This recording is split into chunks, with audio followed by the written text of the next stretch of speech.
Le invito a abrir su Biblia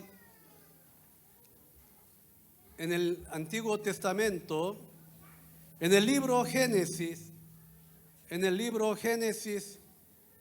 capítulo 32, versículo 22 al 25, vamos a leer la palabra de Dios. Y se levantó aquella noche y tomó sus 2 mujeres y sus 2 siervas y sus 11 hijos y pasó el vado de Jaboc. Lo tomó pues e hizo pasar el arroyo a ellos y a todo lo que tenía. Así se quedó Jacob solo y luchó con él un varón hasta que rayaba el alba. Y cuando el varón vio que no podía con él, tocó el sitio del encaje de su muslo y se descoyuntó, y el muslo de Jacob mientras con él luchaba. Amén. Hasta aquí la palabra de Dios. Hoy quisiera compartir la palabra de Dios con el tema del mensaje: Dios que nos cambia. Dios que nos cambia. Con este tema quisiera compartir la palabra de Dios. A lo que no cambian, Dios lo cambia. No sé si me entendió. Aquello que no cambian, Dios lo cambia. Muchas personas dicen que creen en Dios, pero en realidad muchas veces creen más en sí mismo que en Dios.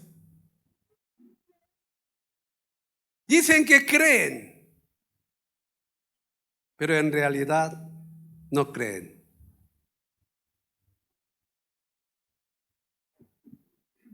Jacob dijo que creía en Dios, pero vivió de acuerdo a sus propias habilidades y su método en lugar de confiar en Dios. Jacob posee una gran fortuna en la casa de su tío Labán.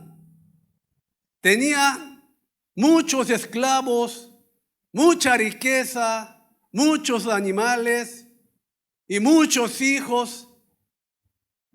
Entonces él, con esa riqueza, con la bendición de Dios, volvía a su tierra como él había prometido a Dios.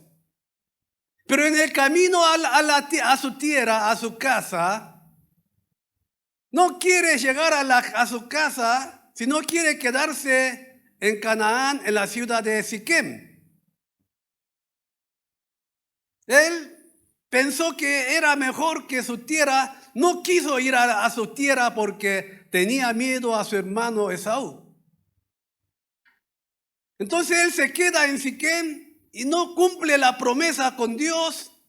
Entonces en Siquem, como usted sabe, su hija llega a ser violada y sus hijos hacen locura, llega a peligrar la vida de toda la familia. Era una situación que se podía morir toda la familia. Entonces, por la gracia de Dios, ellos escapan de ese lugar, salvándose su vida. Y ahora estaba acercando hacia su tierra, hacia su casa, y llega a escuchar que su hermano Esaú viene con 400 hombres contra él para pagar lo que Jacob había hecho a su hermano. ¿Qué hizo Jacob a su hermano? Aprovechando la hambre de su hermano, compró las primogenituras con un guiso de lenteja. No obstante, aprovechó la ceguedad de su papá y recibió toda la bendición del hijo mayor, engañando a su padre. Y su papá Isaac no tenía más bendición para bendecir a su hijo mayor Esaú. ¿Qué dice la Biblia?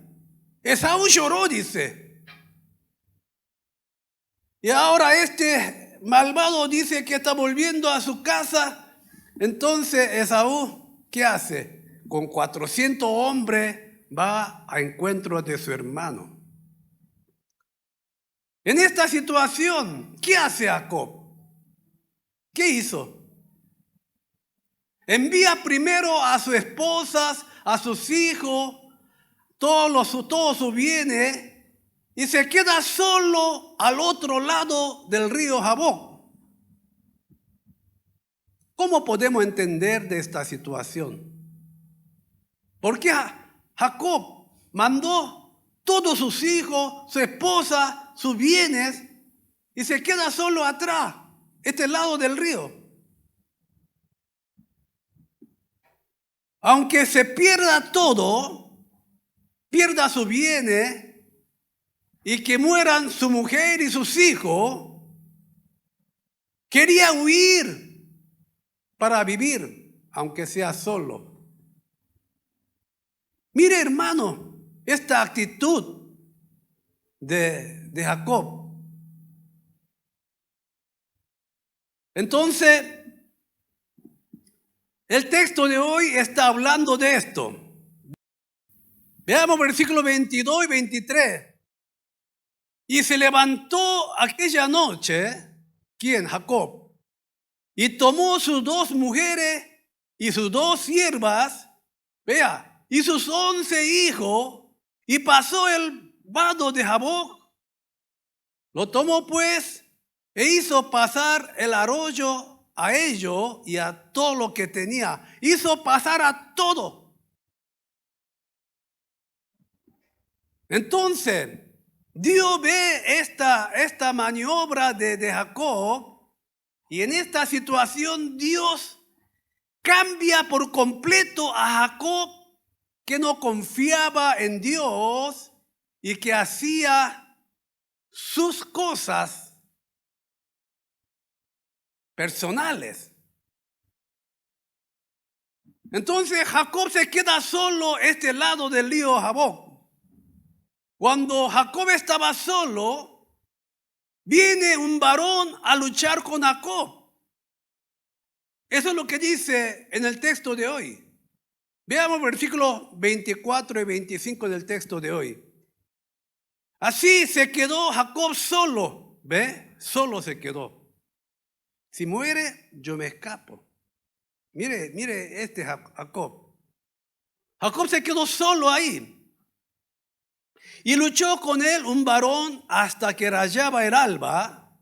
Y vea, y cuando el varón vio que no podía con él, tocó el sitio del encaje de su muslo y se degollantó el muslo de Jacob mientras con él luchaba. Se había lastimado el muslo de su cadera. Ahora Jacob, aunque quiera escapar, no se puede escapar porque estaba lengueando. Hermano, cuando se lastima, se degollanta este muslo de cadera, apenas camina. ¿De dónde va a escapar? Ahora Jacob no tenía más alternativa. Él pensaba utilizar su artimaña. Y él no confiaba, dice que confiaba, pero él confiaba más en sí mismo que a Dios. Hoy en día muchos cristianos sucede la misma cosa. En vez de confiar en Dios, se confía más en sí mismo. Piensan más listo que Dios. Pero ahora Jacob no tiene otra alternación.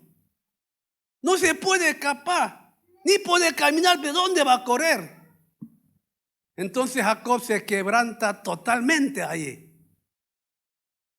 sea que viva, que muera. Ayúdame, Señor.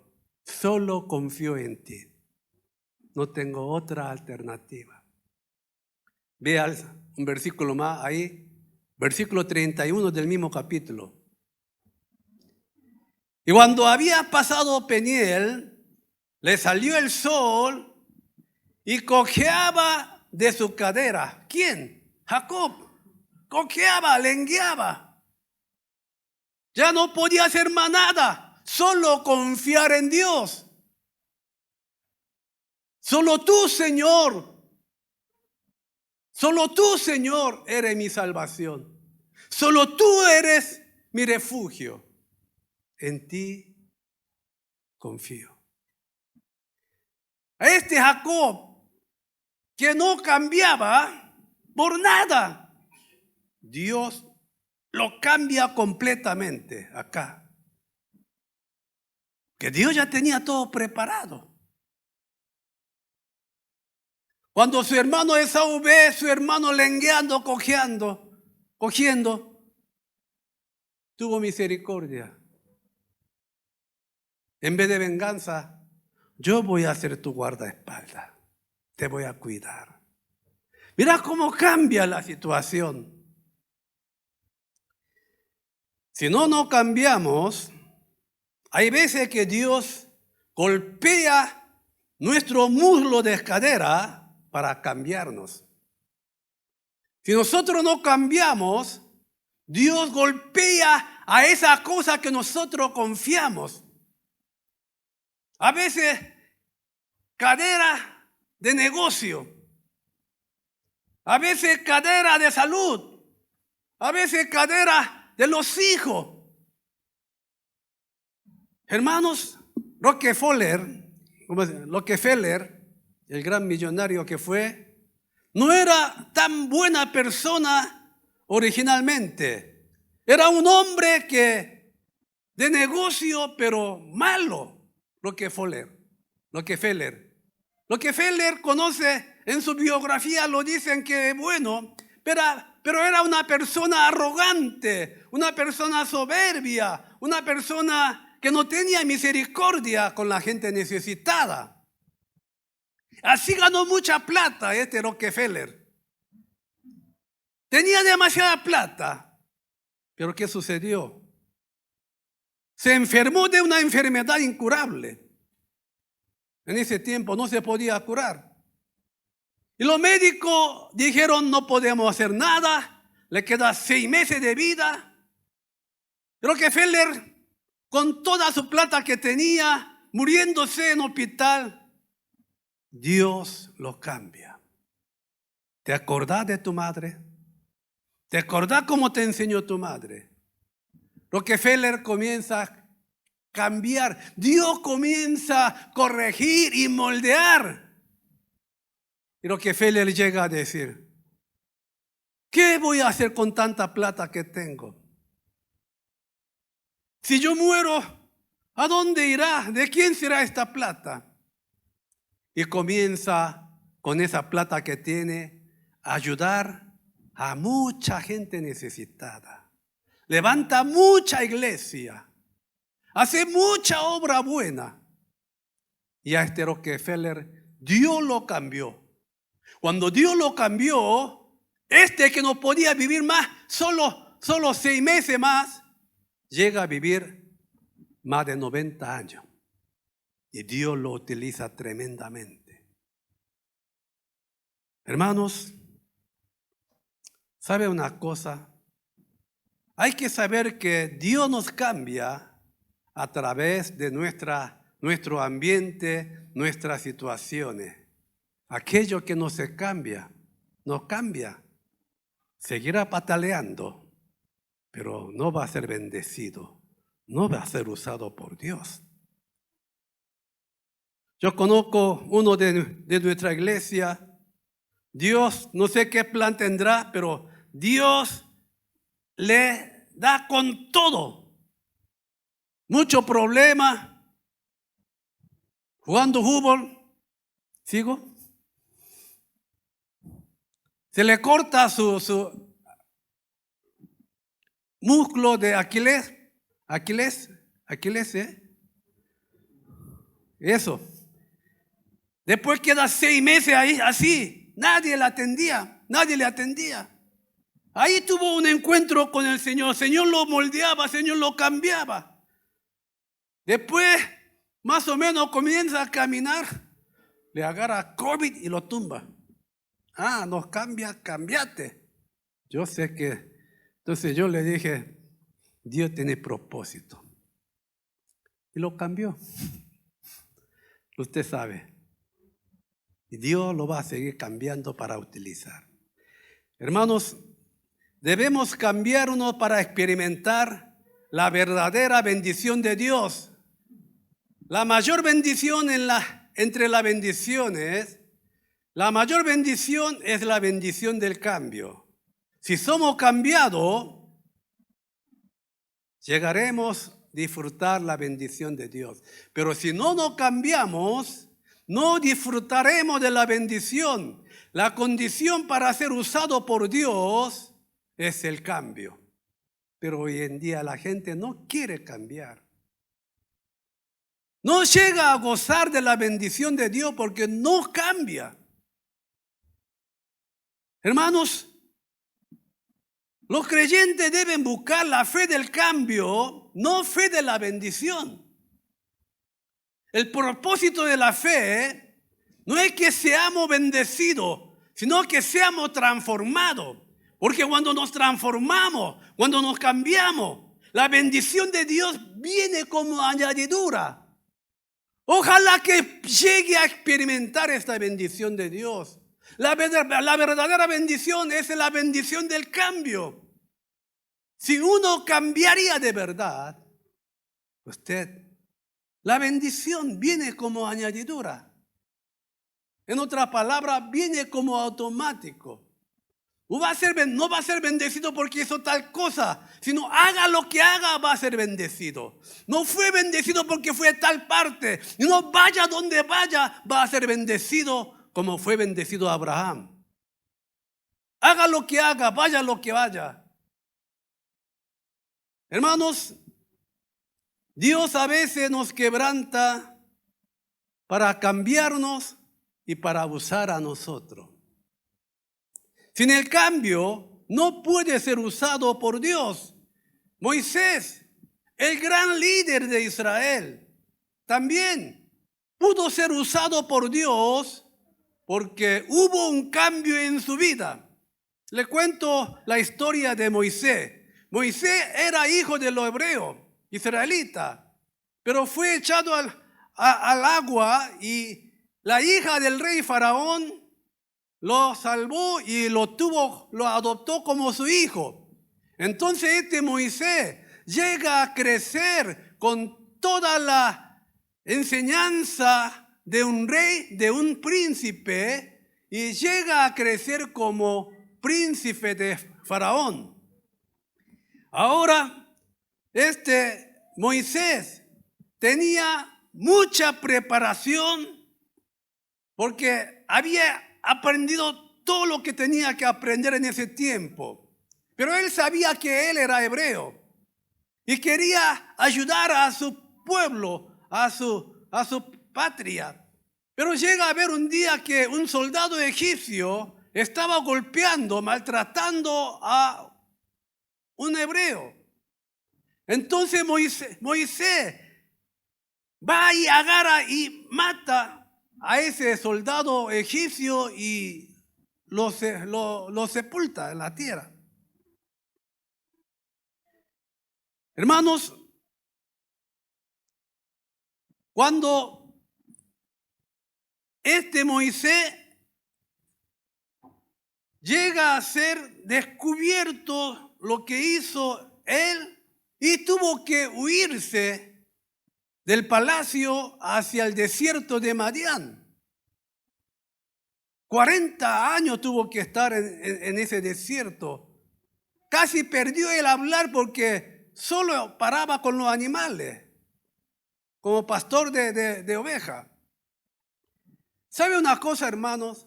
Dios no usó a Moisés, que era iracundo, arrogante en ese momento. Si Dios usaría a un hombre arrogante, iracundo, en vez de ser bendición va a ser maldición para muchas personas. Va a lastimar a muchas personas. Entonces, Dios no usa a Moisés. Y Moisés tuvo que escapar. Y pasó 40 años como pastor en el desierto de Madián. Y en ese desierto de Madián, Moisés llega a ser cambiado completamente. Llega a ser transformado completamente. Quebrantado, humillado totalmente. No había un hombre tan manso como Moisés sobre la tierra, dice la Biblia. Un hombre iracundo, arrogante, un hombre que no contenía su emoción. Dios lo cambia totalmente. Un hombre manso. Entonces Dios llama a Moisés y a través de la vida de Moisés hace grande obra que no imagina. Hermanos, Dios permitió ese tiempo para cambiar a Moisés. Porque la persona que no se cambia, no puede ser usado por Dios. ¿Sabe, hermanos? Lo que se cambian a sí mismo antes que Dios lo cambie, son hombres sabios y bienaventurados. Porque cuando Dios lo cambia, duele. No sabe cómo duele, hermano.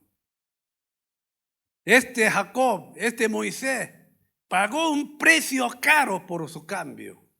Por eso, hermanos, lo que se cambia a sí mismo antes que Dios lo cambie, ese es el sabio, ese es el bienaventurado. Con el texto de hoy, ¿qué podemos aprender nosotros? Con este texto de hoy, ¿qué enseñanza, qué verdad podemos aprender? Hermano, en segundo lugar, lo que nosotros tenemos que aprender a través de este texto es esto. El cambio no es una opción para los cristianos, es una necesidad imprescindible. El cambio no es una cosa opcional, es una obligación imprescindible. Porque sin cambio no podemos nosotros experimentar la bendición de Dios. Tenemos que ser cambiados después de creer en Jesús. De lo contrario, no tiene sentido nuestra creencia en Dios. Ser un creyente es despojarse del viejo hombre y transformarse en un nuevo hombre. Ese es el creyente verdadero. Después de creer, hay que ser un hombre cambiado.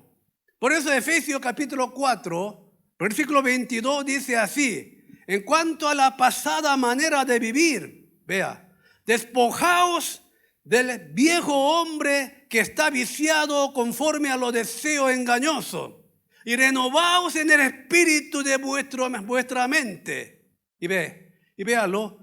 Y vestidos del nuevo hombre, creado según Dios en la justicia y santidad de la verdad. Hermano, ser un creyente, ser un hijo de Dios, ser una persona bendecida, es despojarse del viejo hombre y revestirse del nuevo hombre. O sea, que haya un cambio. El problema de hoy en la iglesia, que los creyentes no se cambian. No cambian y quieren ser bendecidos.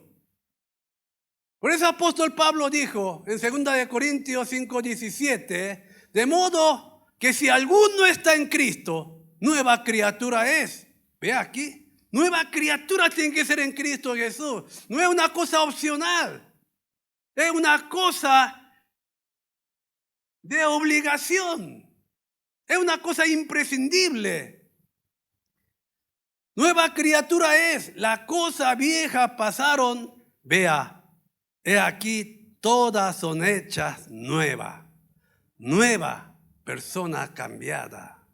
Un cristiano tiene que llegar a ser una nueva criatura en Cristo Jesús. Por eso Jesús dijo, Juan capítulo 3, respondió Jesús, de cierto te digo, que el que no naciere de agua y del Espíritu no puede entrar en el reino de Dios. Jesús dijo bien claramente, hay que nacer de nuevo. ¿Cómo nacer de nuevo? Hacer morir el viejo hombre y nacer de nuevo con un hombre cambiado. Eso es lo que Jesús dice. Aquello que no tiene espíritu de Cristo, no es de Cristo, dice.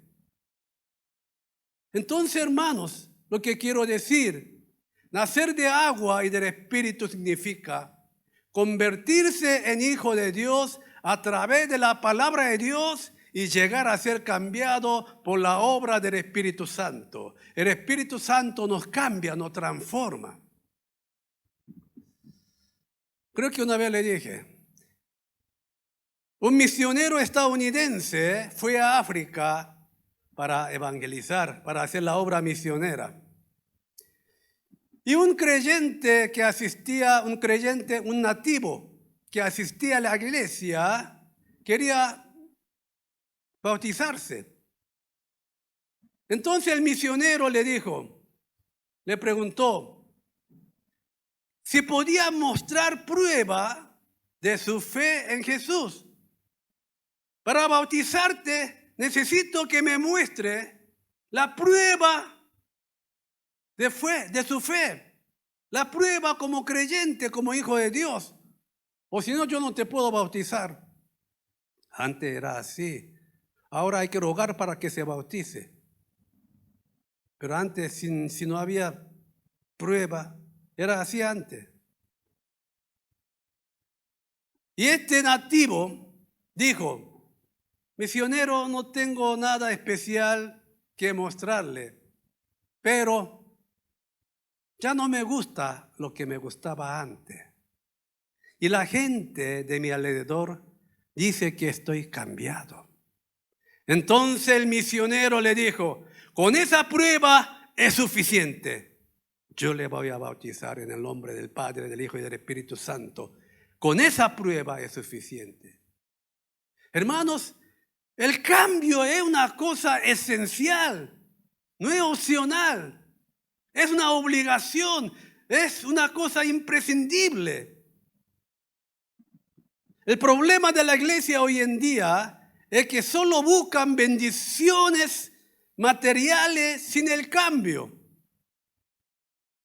Por eso no llega a recibir la bendición de Dios. Y lo peor es que muchos pastores enseñan que pueden ser bendecidos sin ser cambiados. Ofrendando, haciendo pacto. ¿De dónde, hermanos? ¿De dónde? Yo estoy preparando Monte Elim para que se convierta en un lugar de campaña, de festival espiritual, de diferentes actividades allá en Monte Elim, porque alguien tiene que predicar de esto. ¿Cómo van a oír de lo que no predican? ¿Y cómo van a creer de lo que no ha escuchado? Yo digo, alguien tiene que predicar del evangelio que dice la Biblia, no lo que dicen los apóstoles hoy en día. No digo apóstoles de la Biblia, no, sino los que se autoposesionan, se autonombran apóstoles. Como no tienen quien pueda orar, se pone su mano y impone a sí mismo, te ordeno como apóstol. Mucha. Estuve viendo muchos programas, locuras que hacen algunos apóstoles. Que Dios los guarde, que Dios los bendiga. No tengo otra palabra. Hermanos, es que muchos pastores enseñan que se puede comprar la bendición de Dios. Por eso llegaron a vender indulgencia. Y esas mismas cosas están sucediendo hoy en día, la indulgencia del siglo XXI. Hermanos, la fe no es solo conocer la palabra de Dios, sino llegar a tener una vida cambiada con el conocimiento de la palabra de Dios. La fe no es un consentimiento intelectual, sino vivir una vida cambiada conforme esa palabra, ese conocimiento intelectual que tiene. No importa cuánto conocimiento tenga, si no se logran ningún cambio, ¿qué sentido tiene? ¿De qué sirve? ¿Y qué beneficio tiene ese conocimiento? Le digo una cosa más. Muchos pastores enseñan, pero no aplican en su vida. Lo que dijo Jesús, ¿tú qué enseñas? ¿No te enseña a ti mismo? Hermano, para ser reconocido por Dios con nuestra vida transformada, tenemos que producir fruto del cambio, o sea, fruto del arrepentimiento, fruto del amor, de gozo, de paz, de paciencia, de benignidad, de bondad, de fe, de mansedumbre y de templanza. Estos frutos tienen que haber en nuestra vida, y cuando hay estos frutos en nuestra vida, hermano, entonces nosotros estamos viviendo una vida cambiada. ¿Con qué vamos a reconocer un árbol?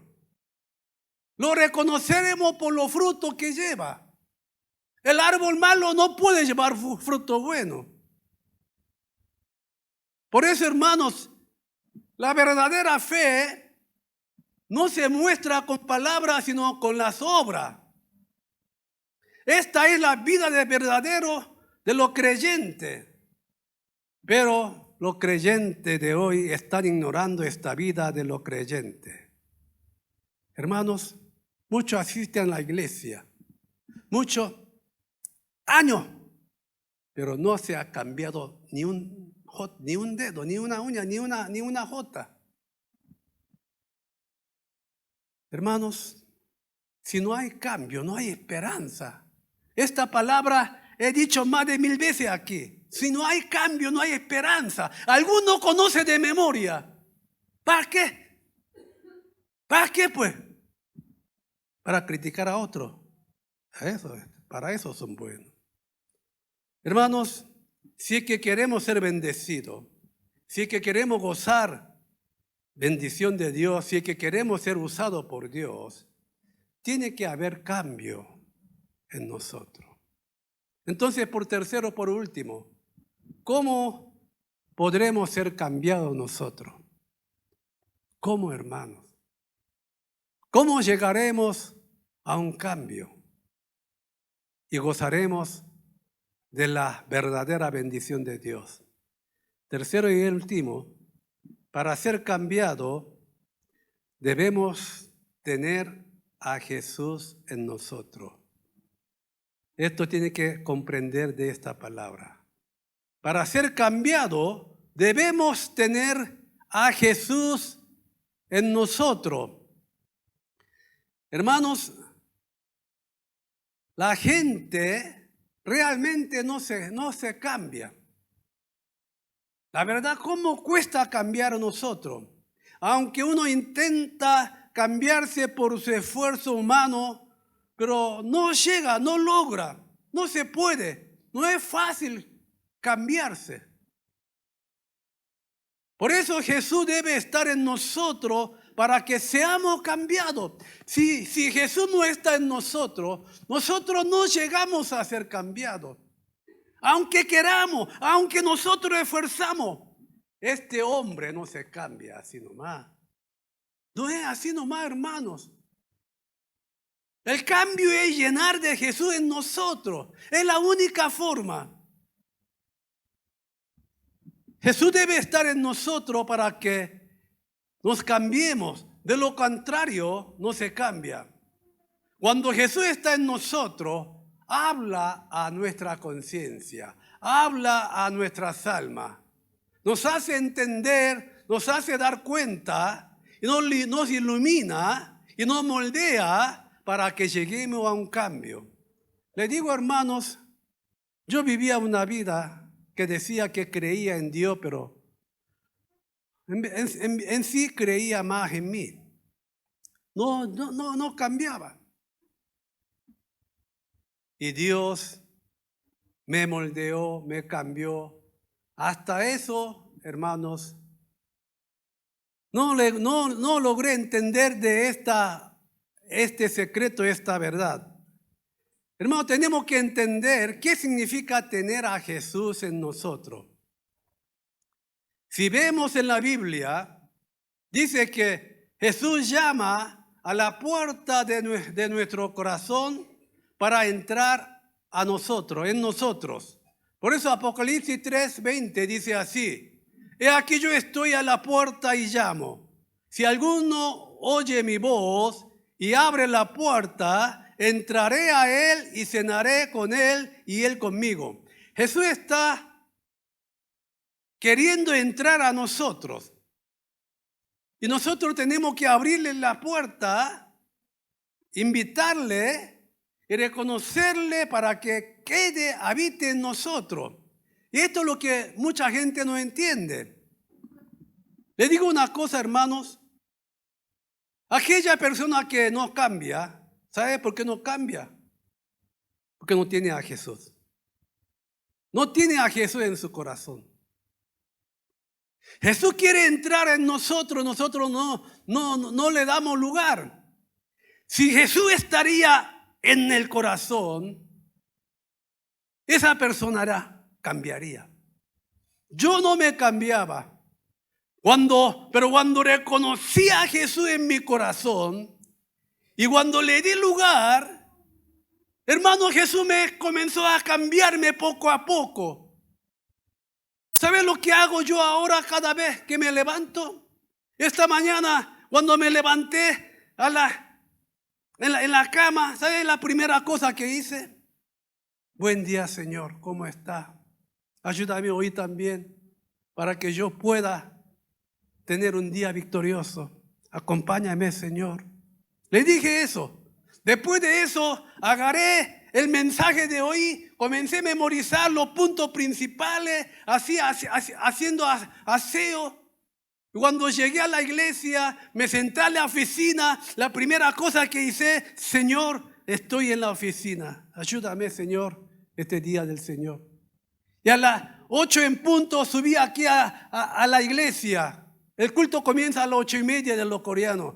Me subo media hora antes. Aquí me senté y le dije: Señor, ayúdame hoy para poder transmitir tu palabra. Ayúdame, Señor, no estar haciendo pretexto, ni palabrerío, ni enseñanza, ni filosofía de este mundo. Ayúdame, Señor, a transmitir tu palabra con denuedo, tal como es, con la valentía que tú me das, con la unción de tu Espíritu Santo.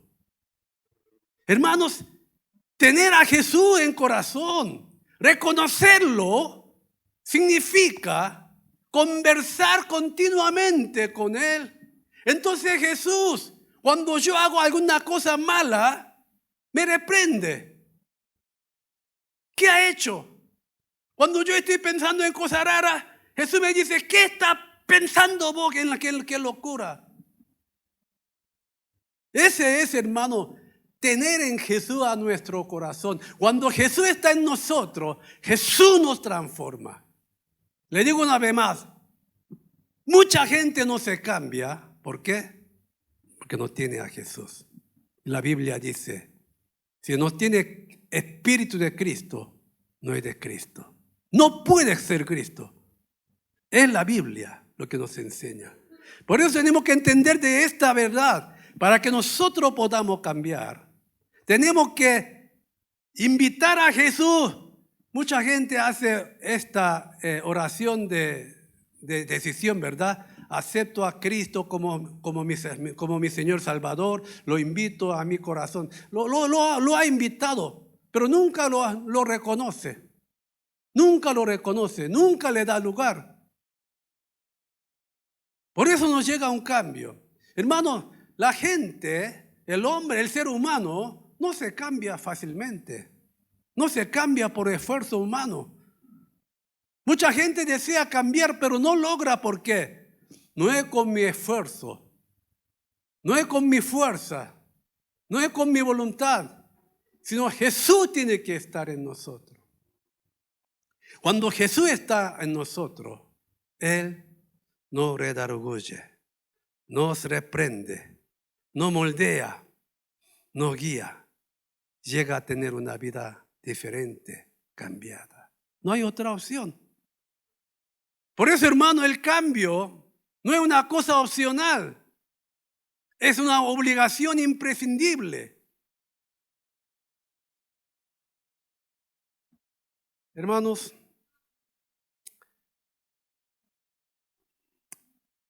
cuando Jesús está en nosotros, nuestros valores cambian. Nuestros valores se cambian. Cuando los valores de nuestra vida cambian, llegamos a convertirnos en persona cambiada. Veamos el caso de apóstol Pablo. Era el erudito de la escuela de Gamaliel.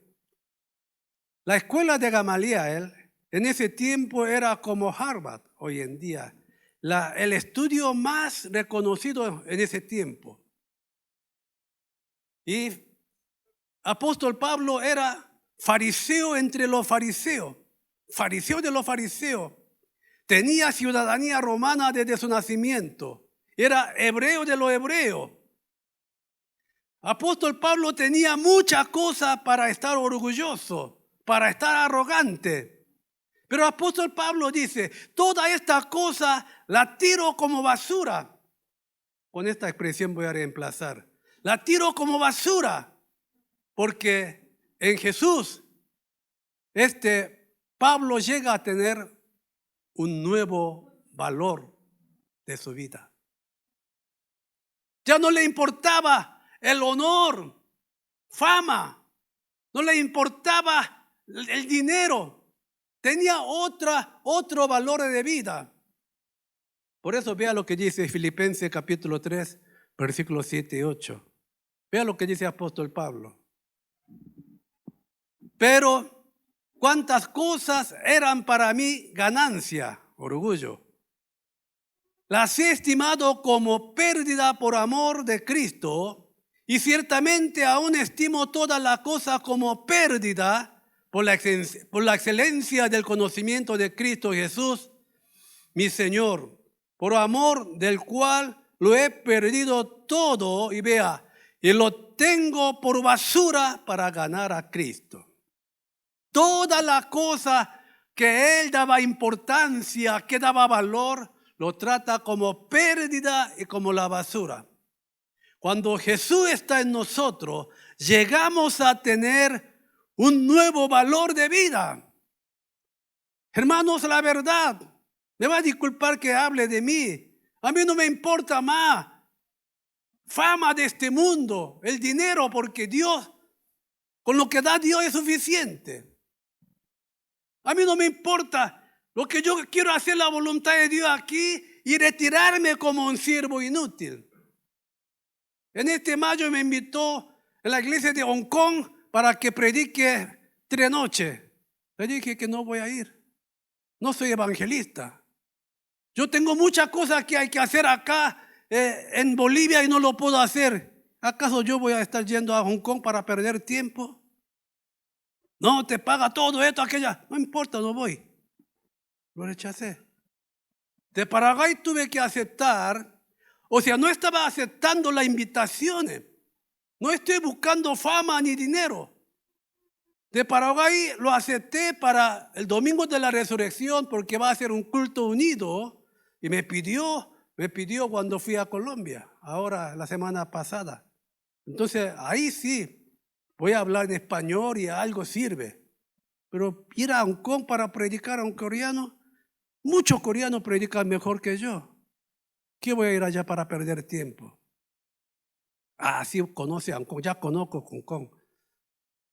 Hermano, estoy diciendo esto porque, hermanos, si Cristo está en nosotros, llegamos a tener un nuevo valor de la vida, un valor diferente, como apóstol Pablo. Por eso que llega a decir, esta es la confesión que más me gusta de apóstol Pablo, es que cuando apóstol Pablo dice, ya no vivo yo, mas Cristo vive en mí. Por eso llega a tener una vida cambiada. Apóstol Pablo era un perseguidor de los cristianos. Era un hombre arrogante. Pero en Cristo se transformó, se cambió. Esta es la vida de los cristianos. Esta es la verdad. Esta es la teología que nosotros tenemos que buscar. Hermanos, voy a finalizar el mensaje. El cambio no es una cosa opcional para los cristianos. Es un requisito obligatorio. Hermanos, con la vida que vive con Jesús, produzcamos una vida cambiada. Así experimentaremos la verdadera bendición de Dios y seremos usados por nuestro Dios. Yo a veces digo, ¿tu Dios no te dice nada a vos? Algunos pastores, algunos hermanos, algunos líderes que hacen barbaridades. Yo a veces tengo ganas de ir a decirle, el Señor que está dentro de tu corazón, ¿no te dice nada? Quiero preguntarle, si el Señor estaría en él, el Señor le estaría moderando. ¿No es así? Hay pastor que se jacta que tiene 3 autos deportivos último modelo. Y yo, si tengo oportunidad de ir a verlo, le voy a decir, Dios no te bendijo para eso. Dios no te bendijo para eso. Hermanos, si no hay Cristo en nosotros, no hay cambio. Humanamente no se puede. Los hombres se enloquecen. Cuando llega a ganar dinero, se enloquece. Cuando llega a tener fama, se enloquece. Mira cuántos pastores se enloquecieron. ¿Por qué? Ya no tienen más Cristo. Hermanos, el cambio no es opcional. Es un requisito imprescindible. Llegueme a un cambio y verá cómo Dios le va a bendecir. Y verá cómo se cambia su vida. Y verá cómo se abre la puerta que estaba cerrada. Oremos por favor.